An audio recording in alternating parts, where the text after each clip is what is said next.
Hello to everyone at Wycliffe. I'm Paul, I'm a teacher and I'm the education lead at the Ministry of Ecoeducation. I wanted to start by just apologising that I can't be with you today. Sadly, I have COVID, but we definitely wanted to join you and support you, and we will definitely be along in person soon. So we are a charity bringing together teachers to teach about sustainability and nature. And I just wanted to introduce the Ministry of Ecoeducation a little bit more before we go any further. So the Ministry of Ecoeducation is part of the Green Britain Foundation, which is linked through Dale Vince, who founded Ecotricity. And let me show you the picture here of Dale. So Dale funds the Green Britain Foundation, and also then has links with Sea Shepherd and helps fund Sea Shepherd, which is an environmental charity looking at protecting the oceans and stewardship of kind of marine environments. But Dale is also the owner of Forest Green Rovers, a local football club to you. And I'm sure you all know, as I know many of you have visited the football club, that Forest Green Rovers is the most sustainable football club in the world, with all kinds of exciting initiatives going on with their kits and with their organic pitch and the food that they eat. So the mission of the Ministry of Ecoeducation is to support you and your teachers to place sustainability at the heart of education. So we are so excited to have you as one of the 15 pioneer schools, and we're particularly excited to have each and every one of you along with us on this journey. It really has been great to hear all about your investigations, and I can't wait to see more of your presentations that you've done today. And I know that you've been exploring the history of plastic production, the amazing biodiversity within our oceans, and also though the harm that plastics are doing to some of these marine ecosystems and environments. What's been really interesting as well is to see the research you've done into the positive actions that we can all take. And that's really an important part of the message, is to think about the positive actions that we can all do right now. So before I go any further, I wanted to just take a moment to present Mrs. Grant with a very special award. And I have it here. This is your very own Pioneer School Award, and it's a celebration of the superb commitment that you have shown towards sustainability education. And also it's a symbol of our ongoing relationship to give every child the sustainability education that they deserve. So I'm just going to pass it through to you. There you are, Mrs. Grant. Thank you for everything that you do, and all the teachers and students at Wycliffe. Okay, now I'm going to give you a quick introduction into some of the key elements of the climate and nature emergency. And actually, we are going to start with, let's have a look at this. Any ideas what this is? It's the Earth. You might just be able to spot where we are on planet Earth. You might be able to spot our continent and the UK there. Now, who knows though how many people live on Earth? Does anyone know how many people live on Earth? Hopefully a few of you are shouting out some answers there. It is 7.8 billion people. 7.8 billion people. And we are incredibly fortunate to live on the Earth. So the Earth is a really special place. Let me show you this. There we are. We'll watch that globe spinning again. The Earth is very, very special. It's the only place that supports life. And I'm going to show you just why the Earth is so special. So let's have a look at this here.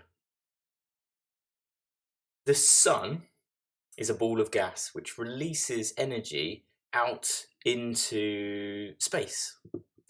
And that energy reaches the Earth and warms us up. And you can feel that on a kind of sunny day on your skin. You can also feel it being re-radiated from the ground if you put your hand over a bit of tarmac or dark surface. But what is really special is that the Earth has an atmosphere. And that atmosphere traps some of the heat and helps keep the Earth at a comfortable temperature. And it's a bit like wearing a jumper or wearing a coat. And that means that the Earth is kept at a temperature that living things really enjoy, and it makes them happy. So your jumper or your coat is just like the atmosphere. It's a layer of different gases trapped around the Earth. And we call what that layer does, what that blanket does, the greenhouse effect. And that effect is completely natural and good. But over the last 160 years, humans have done something to change the atmosphere. Does anyone know what we've done since the Industrial Revolution over the last 160 years? Okay, well, what we have done is we burnt things like trees, oil, coal, and gas, which releases special gases into the sky. And we call those gases greenhouse gases. And one of those greenhouse gases is actually one called carbon dioxide, and that's the one we're really worried about. What is really interesting though is you can think of humans adding more greenhouse gases to the atmosphere as being a bit like putting on another jumper or putting on another blanket. And by putting more gases into the atmosphere, by making the blanket thicker, it heats up the Earth.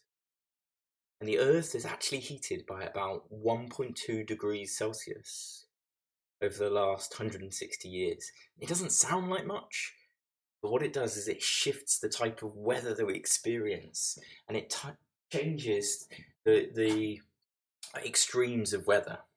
Okay, I'm going to show you let's have a look at this. Get it up here. This is a really cool diagram. Someone called Ed Hawkins, Professor Ed Hawkins from the University of Reading, and he created these. These are called the warming stripes, and it's a really special banner that shows how the Earth has got warmer over the last 160, 170 years from 1850. And those stripes, each of them is a different year, and the darker the blue, the colder, and the darker the red, the warmer. And you can see how the Earth has gradually got warmer and warmer. And actually, the recent warming has been pretty rapid, and you can see on this one, let me show you this one here, you can see it even clearer. You can see how we keep breaking records and the world keeps getting warmer and warmer. Now, what's really interesting is this temperature increase relates really closely to how carbon dioxide concentrations have changed. And I'll show you this diagram here. This is carbon dioxide concentrations going from about 1700 to the present day. So it shows you that same sort of period. You can pick out 1850 and you can see how carbon dioxide concentrations have increased. Since 1958, the data has come from a special observation station in the middle of the Pacific Ocean on an island in Hawaii. And what it shows is the carbon dioxide concentration measured in parts per million. So that's if you took 1 million molecules in the atmosphere. Back in 1800, there would have been about 280 parts per million of carbon dioxide.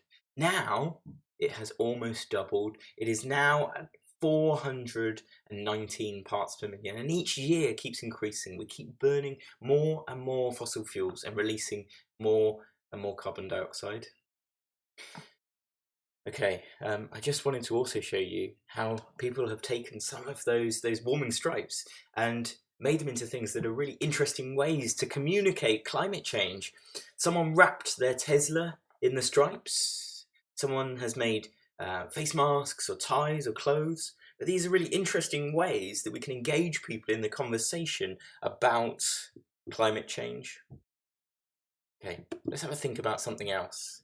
Now, we can think of the atmosphere as being a bit like a bath. So the atmosphere is a bit like being a bath. And what there is there is a natural tap running where plants and animals, when they die, they decompose and release carbon dioxide up into the sky.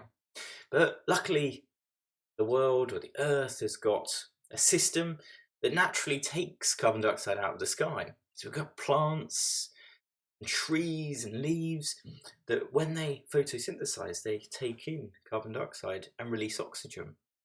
And this, over thousands of years, has been in balance, and this has been completely fine. And what has happened is humans have come along and found another tap. They have dug up fossil fuels and they've burnt trees, oil, coal, gas, and released carbon dioxide up into the sky, or in this case it's like turning on a tap into the bath. Now, in the past, it was fine and the water was in balance and it drained away. But by turning on this extra tap, the bath starts to fill up and it fills up and fills up and eventually it starts to overflow. Now, what do you do? What do you do if the bath starts to overflow? Hopefully you're saying you go and turn the tap off. You rush and you turn the tap off. But sadly, that's not what's happening. Humans are continuing to burn fossil fuels at increasing rates. Each year we burn more and more and more, releasing more carbon dioxide or putting more water into this bath. Instead, we've rushed for a mop and bucket. The mop and bucket of carbon capture and storage or planting more trees. We've tried to find ways to absorb the carbon dioxide that we continue to release more and more of. But the reality is that our simplest and easiest solution is to just stop burning fossil fuels. Okay, let's have a look at this car. Now, have you ever looked at the front of a car after a very long journey? And you might have seen this, you might have seen, these are bug splatters. Now, these bugs have been splattered onto the car as it drove along, but experiments have shown that the number of bugs splattered on cars has actually gone down. And it's gone down by about 80% in the last 20 years. It's gone down really significantly, a big amount, 80% in the last 20 years. And as well as temperatures rising, we've seen the number of plants and animals reduce. So humans are having an impact on the rest of nature, as well as changing the temperature of the world. We need to help to protect and improve the world for all of nature, because we are just as much a part of nature as the bugs that are splattered on that car. And really sadly, it's the same story for trees, where forests have been cut down around the world. It's really sad because spending time in nature is great. When was the last time that you went for a walk in the woods, or maybe stepped outside at night to see the stars? We rely on the living world to provide us with the air that we breathe, the food that we eat, and the water that we drink. And we know that spending time in nature makes us happier and healthier. Now, have you ever tried what this lady's doing? Have you ever tried tree bathing?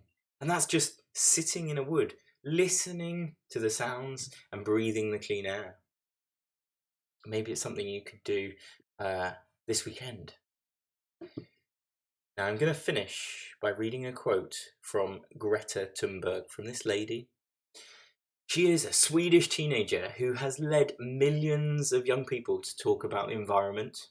And Greta has been holding this sign, this special sign that says "Strike for Climate" outside the Swedish government building for the last 3 years. And she said, "No one is too small to make a difference. We young people are united. We are unstoppable. The moment we decide to do something, we can do anything. Change is coming." Now, I think that's really powerful. We can all make the world a better place by simply choosing to do things differently today. And And actually, I challenge you to go away from this and talk to someone about making the world a better place. What small things could we do that might lead to a ripple effect? Now, thank you for listening, and it's great to have you along on this journey. We can't wait to come and visit you in person and see more of what you've got up to and help support you to engage with more sustainability. So thank you so much and have a great rest of the day.